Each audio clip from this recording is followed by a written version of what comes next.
গৌৰৱ গগৈৰ পাকিস্তান লিংক সন্দৰ্ভত পুনৰ মুখ খুলিছে মুখ্যমন্ত্ৰীয়ে।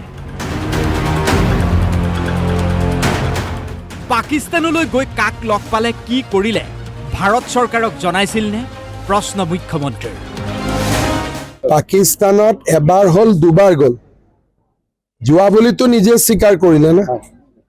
গতিকে পাকিস্তানত যদি এজন মানুহ যায় কেইদিন আছিল, কাক লগ পাইছিল, কাৰ লগত ফটো উঠিলো, কাৰ ঘৰত ভাত খালো, গোটেইখিনি ভাৰত চৰকাৰক জনাব লাগিব নে নালাগে?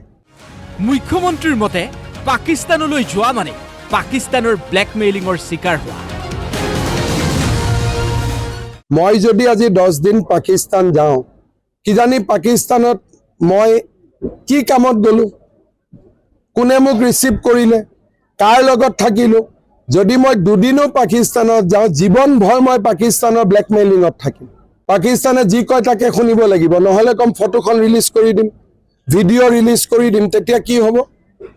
আজি মই পাকিস্তান গলো 3 দিন, কাকো কোৱা নাই, মই আহিলো, তাত মোৰ ফটো নাথাকিব, তেওঁলোকে মোৰ ভিডিঅ' নাৰাখিব, মই কাৰ লগত বহিলো, আৰ্মিৰ লগত বহিলো, ISI লগত বহিলো, কাৰ লগত বহিলো।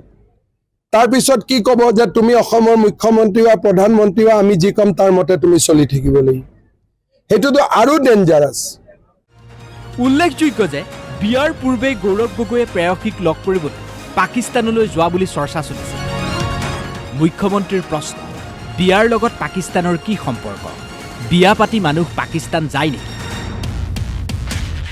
তেতিয়া টুইটাৰ আছিল নে নাই, ফেচবুক আছিল নে নাই, আমি পাকিস্তানত ক'ত গৈছো ফটো দিছিলো নেকি? টুইটাৰত ফেচবুকত দিছিলো নেকি? 3.5 কোটি মানুহৰ আগত ক'ব লাগিব না যে মই কাৰ ঘৰত ভাত খালো, কেইদিন আছিলো। আৰু বিয়া হোৱাৰ লগত পাকিস্তান যোৱাৰ কি সম্পৰ্ক? মানুহে বিয়া হৈ ছুইজাৰলেণ্ড যায়, কাশ্মীৰ যায়, মানুহে বিয়া হৈ পেলাই ইংলেণ্ড যায়, আমেৰিকাত যায়, পাকিস্তানত যোৱা শুনিছে নেকি আজিলৈকে কোনোবা বিয়া হৈ পেলাই? SITৰ প্ৰতিবেদন এতিয়াও ৰাজহুৱা হোৱা নাই। আগন্তুক কেবিনেটত মুখ্যমন্ত্ৰীয়ে সেই প্ৰতিবেদন দাখিল কৰিব। হয়তো তাৰ পিছতে SITৰ প্ৰতিবেদন ৰাজহুৱা হোৱাৰ সম্ভাৱনা আছে। কোকৰাঝাৰৰ পৰা সমৰ বসুমতাৰী, DY 365।